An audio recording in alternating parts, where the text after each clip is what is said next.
Liverpool fans, huge updates are coming out of Anfield right now. From Alexander Isak's injury concern to explosive criticism from Jamie Carragher, plus massive transfer rumours involving Camavinga, Matheus Fernandes and Yan Diamande. We've got everything covered in today's video, so make sure you watch till the very end because you do not want to miss these shocking Liverpool updates. And if you love daily Liverpool news, transfer updates and breaking stories, hit that follow and subscribe button right now and join the Anfield Signal family. Alexander Isak injury update awaited as Liverpool's Champions League picture becomes clear. A look at how Liverpool could line up when they entertain Brentford on Sunday in the final game of the Premier League season. The results of Brighton and Bournemouth in the coming days will likely have a big influence on Arne Slot's Liverpool team selection against Brentford next week. The Reds conclude their tired, underwhelming campaign with a visit from Keith Andrews' side. And by the time that game kicks off on Sunday, they will know if they have to get a result or not to secure Champions League football. On a run of just 1 point from the last 9, the prospect of a woefully out-of-form Liverpool needing something from the final day to book their place in the Champions League next term is a worrying one for supporters. But with Brighton being hosted by Leeds United on Sunday before Bournemouth meet Manchester City at home on Tuesday, Slot faces a nervous wait to find out what exactly is needed on May 24th at Anfield. Should Champions League qualification already be confirmed, then Anfield might just turn into something of a testimonial for Mohamed Salah and Andy Robertson, and a tense season fraught with setbacks and frustration might just ebb away for one afternoon only. Salah is expected to start after playing a part in the second half of Friday's 4-2 loss at Aston Villa on Friday after missing 2 games due to a hamstring issue.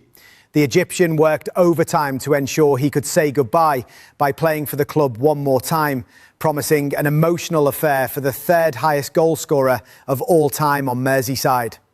The same goes for Robertson, who will likely be given the nod ahead of Milos Kerkez, should the game not having any jeopardy riding on it. The Scotland captain, alongside his good friend Salah, will leave as a legend of the club, and supporters will be desperate to make the day as memorable as possible for 2 stalwarts of the modern era. Elsewhere, Alexander Isak is no guarantee to return after missing Friday's game, which then was described as a minor issue. The £125 million striker's attempts to end the season on a high after an injury and fitness-plagued first campaign on Merseyside have been ruined in recent weeks, and Slot was refusing to declare that Isak would feature against the Bees. There is definitely a chance, Slot said after Friday's loss at Aston Villa. He missed pre-season, as we all know, and then he broke his leg. We have tried to be as careful as we could with him, taking into account that our other number 9, Hugo Ekitike, is out for such a long time. So we needed Isak as a result of that even more, so we have tried to be as careful as we could. I don't think it could come to anyone as a surprise that if you miss your pre-season and then break your leg, that minor injuries can occur if you then start into Premier League games in that intensity. Just a bit of bad luck for him that in a moment of time he comes back, then Hugo Ekitike gets injured and we need him more. I expect him to train with us this week, but yeah, I cannot give any guarantees. If Isak is not cleared for a comeback, Cody Gakpo will likely start up top in his place. But the Netherlands international has cut a disinterested figure of late, with a couple of listless performances against Chelsea and Villa in the number 9 role. Gakpo, as much as anyone, needs the summer to switch off and recharge. The same applies to Alexis Mac Allister, and Florian Wirtz's return at Villa Park means Slot has 5 midfielders vying for what will be either 3 or 4 spots, depending on the system used that day. Salah's return means it will likely be 5 going into 3, with Curtis Jones, Ryan Gravenberch and Dominic Szoboszlai all competing for a place. Rio Ngumaha is in line to start a 3rd successive Premier League game, which would see him overtake Michael Owen as the most used player at Liverpool under the age of 18 in the Premier League. The pair are currently level on 18 apiece, which is an indication of how highly the teenage winger is rated at Anfield. It will be interesting to see what happens in goal. Alisson Becker told his 1.5 million ex-followers on April 3 that his plan was to be back in full playing condition by the end of last month. However, over a fortnight into May, the Brazil international's absence continues. Talk of Juventus's interest hasn't subsided, and this game could also be Alisson's final one as a Liverpool player too, should he feature. It would be a desperately disappointing way to end his decorated career on Merseyside if he has already played his final game for the Reds. Slot will be able to provide an update on that situation next week. Jeremy Frimpong's injury was also said to be minor, but Reds boss Slot will provide a more comprehensive update on his fellow Dutchman in his pre-match press conference. Jamie Carragher takes aim at two Liverpool stars after Aston Villa defeat. Villa Park collapse exposes Liverpool frailties. Liverpool FC left Villa Park with more questions than answers after a bruising 4-2 defeat to Aston Villa FC, and few observers captured the scale of the unravelling more sharply than Jamie Carragher. The former defender did not hold back during his co-commentary duties on Sky Sports as Liverpool's defensive structure crumbled under sustained pressure from Ollie Watkins and Unai Emery's vibrant side. The result marked Liverpool's 12th Premier League defeat of the campaign and pushed their goals conceded tally to 77 in all competitions, their worst defensive return since the 1992-93 season. For long spells, Liverpool looked disconnected, vulnerable and emotionally fragile.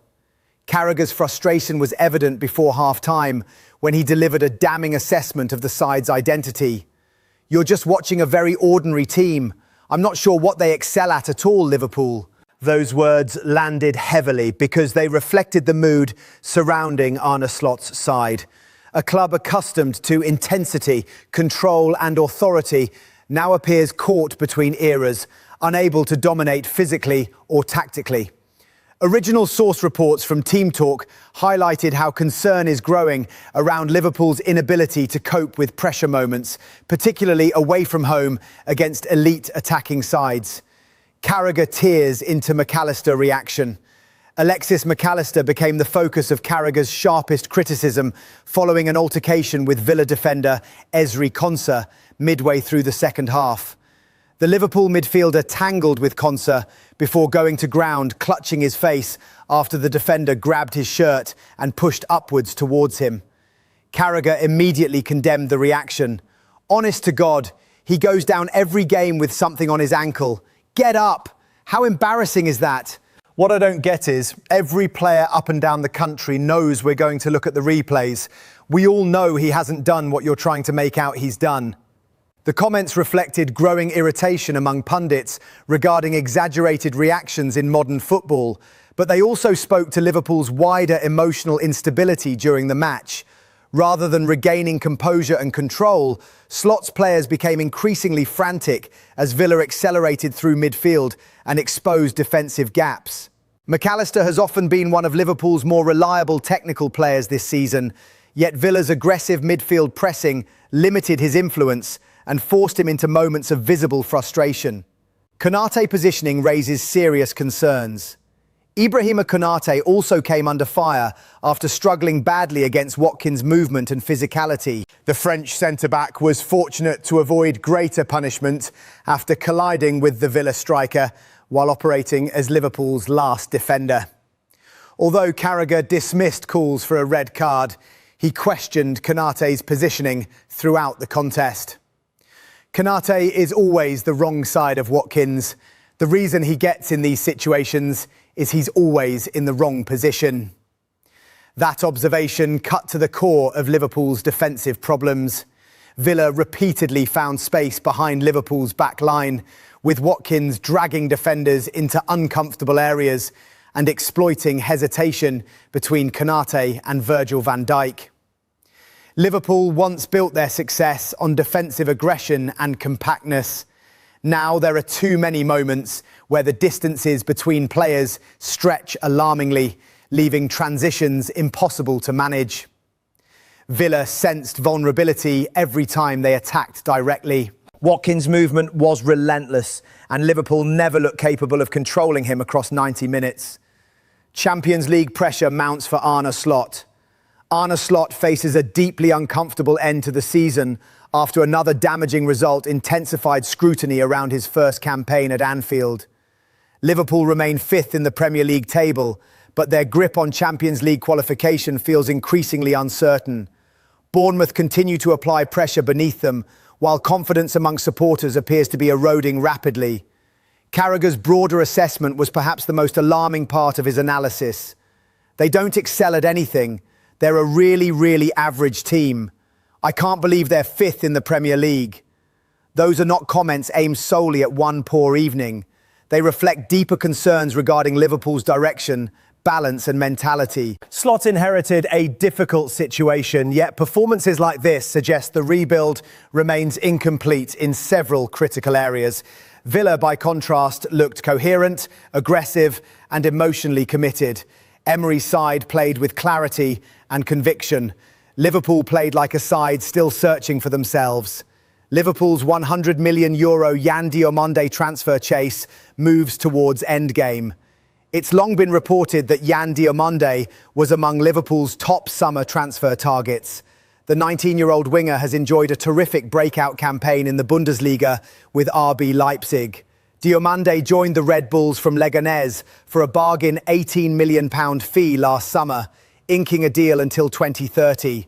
No one could have imagined his rookie season going any better, assisting the German club in re-qualifying for the Champions League. In the process, the Ivory Coast international has become one of the most coveted players on the market. Given his long contract duration and consistent performances, Leipzig feel entitled to ask for €100 million in order to part ways with their star turn. Liverpool will be right at the front of the queue should Red Bull decide to do business, but right now, doubts are emerging over the viability of the deal. Diamande wants to stay at Leipzig. It's being reported in team talk that Diamande is happy to stay at Leipzig for one more season at least, with the club set to reward the young African star with a bumper new contract. Diamande is increasingly open to remaining at Leipzig for at least another 12 months, the report reads. The teenager is believed to have loved both life in Germany and the environment within the Red Bull system, with those around him convinced his development is still accelerating rapidly.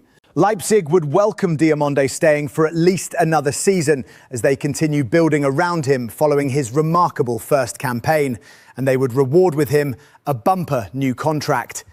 Diamande's future to be decided in 2027. It may be that Diamande's transfer future is decided in 2027, when Red Bull may ask for even more money. The added complication there is competition from other European and Premier League superclubs. Real Madrid, Barcelona and now Bayern Munich are all reported to be interested in a 2027 deal for Diamande, with the future of Mac Allister up for discussion. Bayern would ideally keep the Frenchman out of the clutches of Real or Barca, but if he does go, then Diamande is the #1 choice to come in. So the 2026 edition of the Yan Diamande transfer saga is edging towards a conclusion, albeit not with a satisfactory payoff for Liverpool. Liverpool open talks to sign £70 million star who plays like Steven Gerrard. Liverpool have opened talks to sign an elite new midfielder for Arne Slot next season. After such a significant and expensive transfer window last summer, it will be interesting to see how much the Merseyside club will be willing to spend later this year. Some of the signings haven't worked out as expected, despite costing hefty amounts, so Liverpool need to be careful heading into the summer window. The Reds need additions all over the pitch after such a disappointing season, which saw them fall behind in the Premier League title race. Signing a new midfielder appears to be one of their priorities, which could signal that one of their current options is heading for the exit door. Liverpool open Matheus Fernandes transfer talks. According to a report from Team Talk, Liverpool have opened talks to sign West Ham United midfielder Matheus Fernandes ahead of the summer transfer window.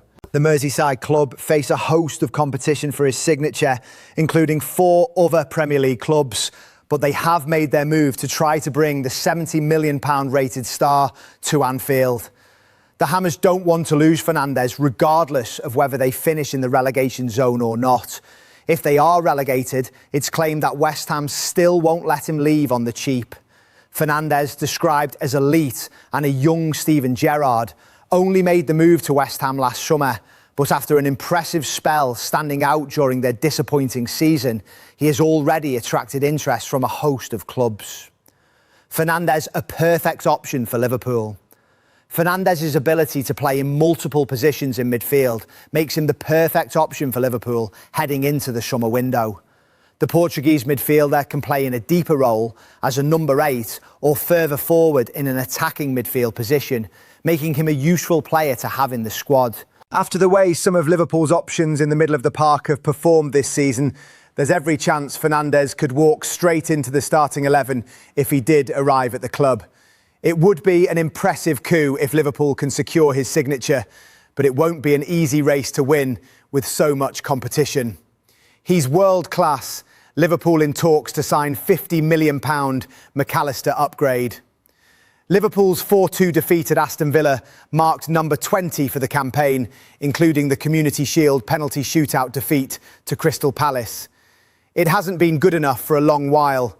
Maybe you'd have to trace back to the build-up to the defeat against Paris Saint-Germain in the last 32 of the Champions League last season to find a fluent and sustained run of form under Arne Slot's management. Relaxing standards toward the end of the 2024-25 season was forgivable. After all, the Reds had barnstormed past their Premier League opponents and were well ahead. But this season has been inexcusable, and shouts for Slot's sacking are intensifying. Much of the noise is being directed toward the flagging front line, but the midfielders are at the core of the problem, and changes are expected. How Liverpool plan to fix their midfield? Alexis Mac Allister has earned his flowers for his title-winning efforts over the past several years at Liverpool, but there's no denying that he has fallen off a proverbial cliff this season, and a summer exit looks likely. The 27-year-old has been drained of his athleticism and confidence on the ball, and with reports mounting regarding interest from Spanish suitors, FSG need to quickly identify a replacement. Well, according to Team Talk, Real Madrid midfielder Eduardo Camavinga is at the top of Liverpool's shopping list, though they face rival interest from Manchester United. The 23-year-old is looking for a fresh challenge amid a mountain of problems at Santiago Bernabeu, with talks already held with both Liverpool and United, the pair having been spoken to by the players' representatives. Madrid, as per the report, would be looking for a fee of around £50 million if they were to sanction a sale. Given Liverpool's need for a robust central profile, this is certainly one to keep an eye on. The France international would be a fantastic addition, someone who is capable of upgrading on Mac Allister and providing Liverpool with some more meat in the centre of the park. Why Camavinga would be a Mac Allister upgrade for Liverpool?